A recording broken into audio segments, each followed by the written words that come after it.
Here with Jonathan Fitzgerald, recently ACC conference champ, both for his team and himself. Jonathan, Reno's a bit of a special place for you, isn't it? Tell us why that is. Yeah, so I guess since I'm relatively new to fencing, is based relative to other fencers.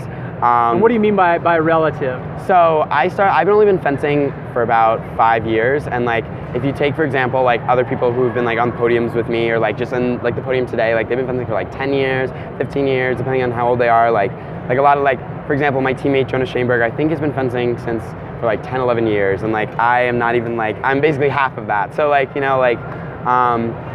for me, my first nationals was in Reno. So when I found out that Div 1 Nationals was in Reno, I was so excited. I was happy when I got my first points. I was yes, I'm going to Reno. I'm really excited because it was my first ever. Yeah, my first ever really exciting tournament, and I was just fell in love with the sport from that tournament ever on. And you talked about that excitement for the sport, and being pretty new. You said 13, I think, is when you began fencing. Yeah. How were you able to harness that excitement to produce the results that you've been producing since you began?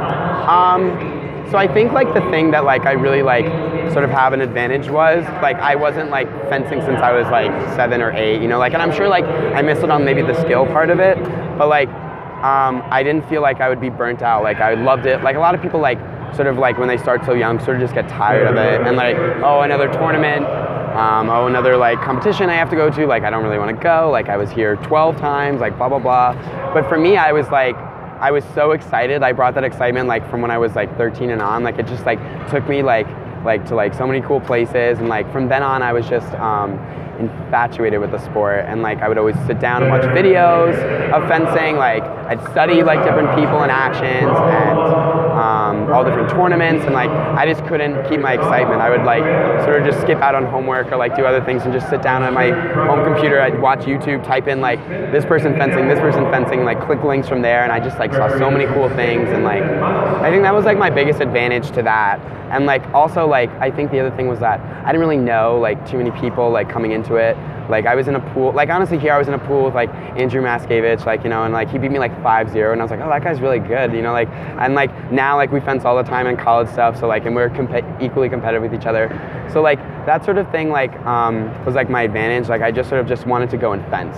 I didn't think too much about who I was fencing or what it meant if I beat them or what it meant if they beat me. I just wanted to fence and do my actions and do what I've been working so hard for, and just be so into it, and that's what happened. So I think that was one of my benefits for that. And you talk about that excitement to compete and excitement to constantly learn about the sport. Being from New Jersey, you also have an amazing hub surrounding you. Yeah. How did that play into your development as a fencer?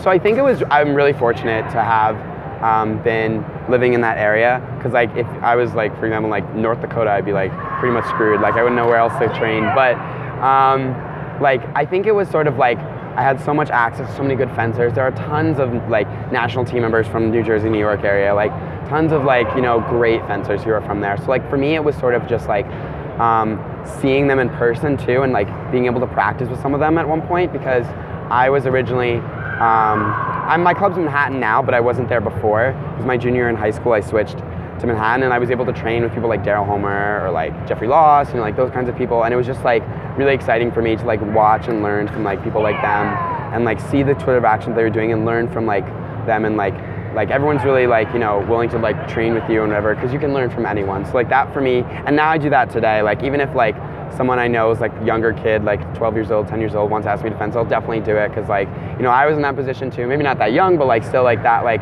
sort of where you want to fence and you want to get the most out of it. So that was really helpful for me, And you understand how you are fencing them as kind of this hero. Yeah. And yeah. It's just an amazing experience for them. Definitely. It was an amazing experience for me to fence all these kinds of people. And I guess it really helped me sort of shoot up to being able to medal at junior NACs, because that was something I always actually here. I watched the junior event, and I was wow, I really want to be there someday. And in 2011, and then now I can say I've medaled at junior NACs, so that was pretty cool for me to that transition from in a short time to develop to that. But you talk about that transition and development. Again, you had an amazing ACC championships at the St. John's kind of that monster meet. You had an outstanding day. You bring a ton of energy to the strip, and you have an amazing record. You talked about results against Jonah, results against Andrew. What are your expectations now, given your trajectory for March? Well, my first thing is I really want to go to NCAAs. Like that's like I'm not there yet. So like I just want to like take it one tournament at a time and like make sure that I hope that I be able to qualify and be able to go and represent Notre Dame. Which has given so much to me, for being in the program. And like I think for me, like I always have goals. Like I definitely have goals in life to like in fencing for sure. Like I want to make junior team next year hopefully, and I want to also go to NCAAs and but I always like my plan is just focus one tournament at a time. Like focusing on the results and like what it means if I won this tournament or I did this or this person won just gives me a headache, and I sort of just go there and I just fence it. And like for me that's what ACCs was. Like I just feel like it was like a big thing for like Notre Dame to be back in the ACC, for us to like go to the conference and have the ACC back actually in general, since it was like 38 years I think that since the competition was there. But it was so exciting like to just go and like fence, and I just sort of said, you know what, I'm just gonna fence it and it's gonna be a good time, and then that was what happened. So my goals are basically, and like my expectations is just to like keep fencing the way I'm fencing, like do what I do, like just go do me, train as hard as I can, and like hopefully like reward my hard work. So. And you mentioned like just continuing to train as hard as you can. Obviously the New York, New Jersey hub really played a critical role in your development. Now at Notre Dame, what are you seeing as far as the leaps and bounds you're making there, and how is the coaching staff or your bouting partners, how are they playing a role in that? So I think one of the big reasons why I chose Notre Dame was because of the team. Like I was really debating between a few other schools, but the biggest selling point for me was just the community. Like not only on the team, but in the university as a whole. So like that really like played a part because everyone is so supportive. Like everyone was willing to like work with you, and like even if you know that like someone is better than you. Like for example, Lee Kiefer trains with us. Like we all know Lee is like fantastic. Like she's like better than like half the people there, and like but she still will train with anyone and everyone. Like make everyone better. Like it honestly betters everyone. So like. We just recently got a new saber coach, Samir Ibrahimov, and he's an amazing guy, nicest guy. And we sort of like had to pull together as a saber team since he wasn't there first semester. So we really worked together and we pushed each other really hard to make sure that we could like still help our team and like do well as a saber squad. Since like the recruiting class this year is like really majority freshmen. Like as a whole, I think a third of the team is freshmen. So like of 60 people or so. So like that's a lot. And like we on the saber squad like. A lot of people like Francesca Russo, Claudia Colmash, Ian Jones, Jonas Schoenberg, we're all like, there like on the team, and we really push each other since it was a new transition for us.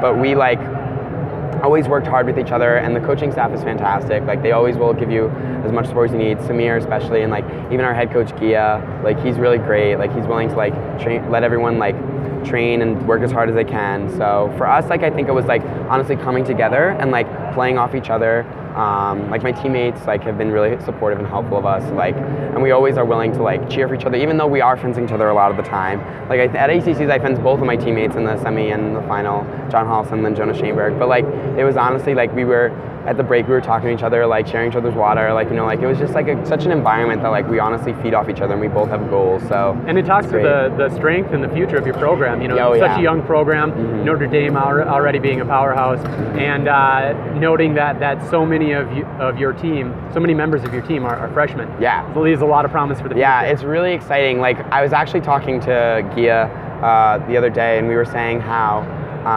We are excited about this year, but we're even more excited about next year, because next year we're going to have Samir there the whole time.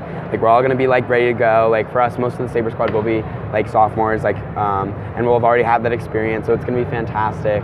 And I'm so excited for next season. Like I can't wait. Like I'm not even done with this season, but I'm already pumped about next season. So I got to get myself, not get ahead of myself, but it's going to be great. I'm so excited. Well, we wish you the best of luck. Thank you. The rest of this season, and we look forward to watching the excitement next season. Yeah, definitely. All right, thanks a lot. Thank you so much.